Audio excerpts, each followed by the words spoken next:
মশা মাছি এবং পোকামাকড় ধরা খাবারগুলোই আমাদের স্বাস্থ্যকর খাবার। সম্মানিত দর্শক, কথাটা একটু খটকা লাগলো, বুঝিয়ে বলছি। আশা করি আমার সাথে আপনিও একমত পোষণ করবেন। আপনি যখন মাছ বাজারে মাছ কিনতে যান, দেখবেন কিছু বিক্রেতার সামনে একেবারেই কোনো মশা মাছি বা পোকামাকড় একদম নাই। অর্থাৎ ওই মাছগুলোতে প্রচুর পরিমাণে ফরমালিন দেওয়া আছে, আর ফরমালিনের কারণে মাছগুলো দেখতে একেবারে ফ্রেশ। আর কিছু বিক্রেতার সামনে স্বাভাবিকভাবেই অল্প হলেও পোকামাকড় বা মশা মাছি আছে।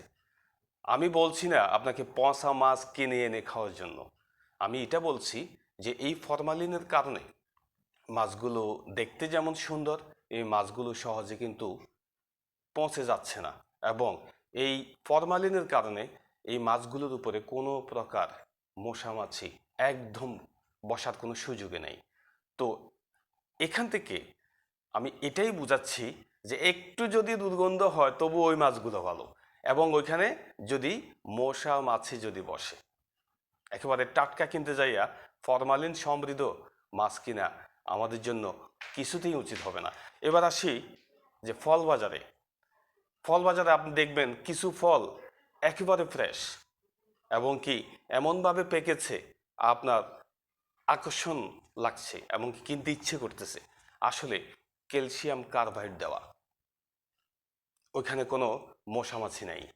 ফল বাজারে মশামাছি আসবেই, এটাই স্বাভাবিক, কারণ ফলের মধ্যে যে মিষ্টতা আছে, মিষ্টতার কারণে মশামাছি আসবেই। যদি না আসে, ওই ফল আমাদের স্বাস্থ্যের জন্য একেবারেই অনুপযোগী।